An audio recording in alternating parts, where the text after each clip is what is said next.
appear as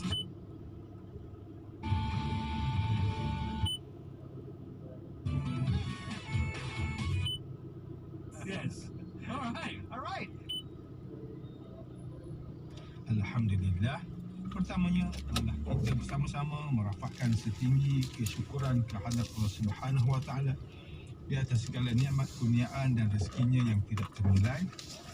Selawat dan salam ke atas junjungan Okay, this morning we Muhammad are going to sallallahu alaihi review wasallam, adik keluarga baginda dan para Metro. sahabatnya yang tercinta.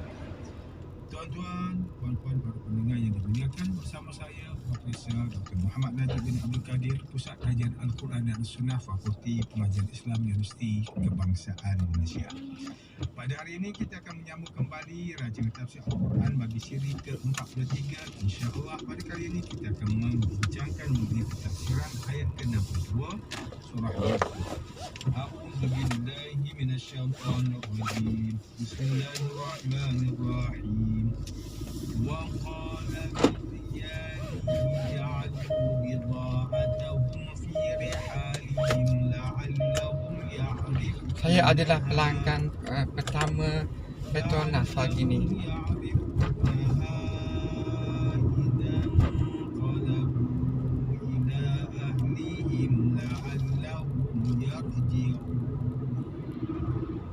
Dan selepas itu berkatalah Yusuf kepada orang suruhannya, masukkanlah barang dagangan mereka pada tempat simpanan mereka di kenderaan mereka, supaya mereka mengetahuinya kelak ketika mereka kembali kepada keluarga mereka, dan supaya mereka datang lagi ke negeri. Sidang pendengar yang dirahmati Allah, Profesor Dr. Muhammad Syihab melalui kitabnya Tafsir Al-Misbah menerangkan bahawa Nabi Yusuf AS mengarahkan orang-orang suruhannya agar lebih mudah difahami para pekerjanya, supaya masukkan semua barang-barang adik-beradiknya ke dalam sarung atau beg mereka tanpa pengetahuan mereka, walaupun barang tersebut sebenarnya sudah menjadi alat tukar dengan makanan yang mereka terima. Inilah yang dinamakan sistem barter. Sistem ini diguna pakai secara luas suatu masa dahulu sebelum wujudnya sistem pembayaran menggunakan dinar emas dan seterusnya wang kertas seperti hari ini. Maka apabila adik-beradiknya tiba di kampung halaman dan mendapati barang tersebut ada di dalam sarung mereka, maka mereka semakin yakin dengan kebaikan Nabi Yusuf yang diberikan kepada mereka. Atau mereka juga berfikir bahawa mereka terlupa mahu memberikan barang-barang tersebut sebagai alat tukar kepada makanan yang mereka dapat. Menurut Profesor Dr. Muhammad Syihab, ini menggambarkan kebijaksanaan Nabi Yusuf AS apabila mengeluarkan arahan sedemikian dengan harapan adik-adiknya itu kembali semula menemui baginda, sama ada disebabkan mahu meminta makanan lagi atau mahu mengembalikan barang yang mereka fikir bahawa mereka terlupa untuk dijadikan sebagai alat tukar dengan makanan yang mereka perolehi pada pertemuan yang pertama itu. Manakala Profesor Dr. Haji Abdul Malik bin Abdul Qadir atau lebih dikenali sebagai Hamka melalui kitabnya Tafsir Al-Azhar, ketika mentafsirkan ayat ke-62 surah Yusuf mengatakan bahawa arahan Nabi Yusuf AS ini menggambarkan kebaikan kali kedua baginda kepada adik-beradiknya. Pertama, mereka dihormati dan dilayan dengan baik seperti itu. Kedua, mereka mendapat semua barang-barang yang sepatutnya mereka jadikan sebagai alat tukar kepada makanan yang mereka perolehi daripada Nabi Yusuf AS. Ia umpama makanan yang mereka dapat itu adalah percuma. Disebabkan kebaikan baginda ini, maka adik-beradiknya pasti akan kembali semula kepada baginda dengan membawa bunyi.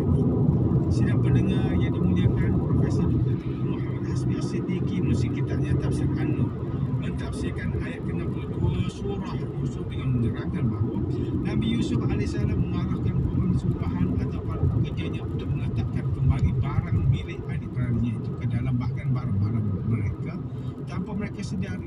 Seperti mana tafsir yang diterangkan sebelum ini, barang-barang yang dikembalikan itu juga pada asalnya digunakan sebagai alat penukaran barang kepada bahan makanan yang mereka mahu beli daripada Nabi Yusuf AS, iaitu gandum. Menurut Profesor Dr. Tengku Muhammad Hasbi As-Siddiqi lagi, tujuan Nabi Yusuf mengarahkan agar barang tersebut dikembalikan tanpa disedari adik-beradiknya adalah supaya mereka hanya sedar apabila sudah kembali ke kampung halaman lalu menyedari bahawa Nabi Yusuf AS sebenarnya tidak menerima sebarang bayaran pun daripada pembelian kandung tersebut. Dengan mengatakan bahawa sebenarnya Nabi Yusuf mahu adik-beradiknya kembali semula kepadanya nanti serta mengakui kebaikan muamalah yang sudah diberikan kepada mereka.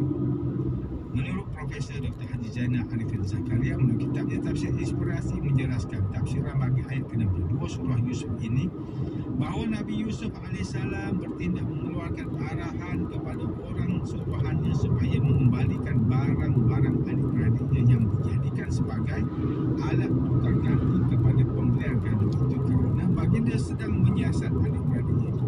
Bukan sekadar melayan mereka dengan sangat baik sebagai tetamu, bahkan memudahkan semula barang yang digunakan oleh sistem barter kepada pembelian kandung ini sebagai isyarat bahawa baginda memberikan kandung itu kepada adik-beradiknya secara percuma.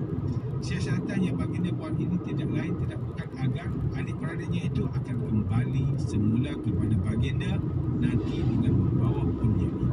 Ustaz Haji Muhammad Said Umar pula melalui kitabnya Tafsir Nurul Ihsan mentafsirkan ayat ini dengan mengatakan bahawa apabila Nabi Yusuf AS berbuat baik kepada adik-beradiknya dengan mengarahkan pekerja-pekerjanya untuk mengembalikan barang yang digunakan oleh adik-beradiknya itu sebagai alat pembelian kepada makanan yang mereka beli, baginda berharap agar mereka datang semula ke Mesir. Pandangan Ibnu Abbas radhiyallahu anhu yang mengatakan bahawa barang yang dikembalikan itu adalah kasut dan belulang, iaitu kulit yang tebal dan keras. Menurut beliau lagi, Nabi Yusuf AS menyadari bahawa baginda tidak harus mengambil keuntungan daripada jualan makanan kepada adik-beradiknya itu kerana makanan itu akan dibawa kepada ayahnya atau yang berada dalam kesusahan sedangkan baginda berada dalam kesenangan. Di akhir tafsiran ayat ini menekankan sekali lagi bahawa tindakan Nabi Yusuf AS tidak lain tidak bukan kerana mahu adik-beradiknya kembali seperti Mesir. Tuan-tuan dan puan yang dirahmati Allah, demikianlah tafsir bagi ayat ke-62 surah Yusuf menurut tafsiran oleh para ulama. 7 minit Jika kita ya. mengingat kembali dan membuat kesimpulan daripada tafsiran para 8 minit baru sampai sini. kisah dalam ayat ke-62 surah Yusuf ini sebenarnya menjelaskan kebaikan Nabi Yusuf AS terhadap adik-beradiknya dengan cara mengembalikan semula barang-barang mereka yang telah digunakan sebagai alat tukar barang untuk mereka membeli gandum daripada Nabi Yusuf AS. Sebenarnya jika kita meneliti kembali ayat-ayat sebelumnya, kita mendapati bahawa Nabi Yusuf AS telah pun melakukan kebaikan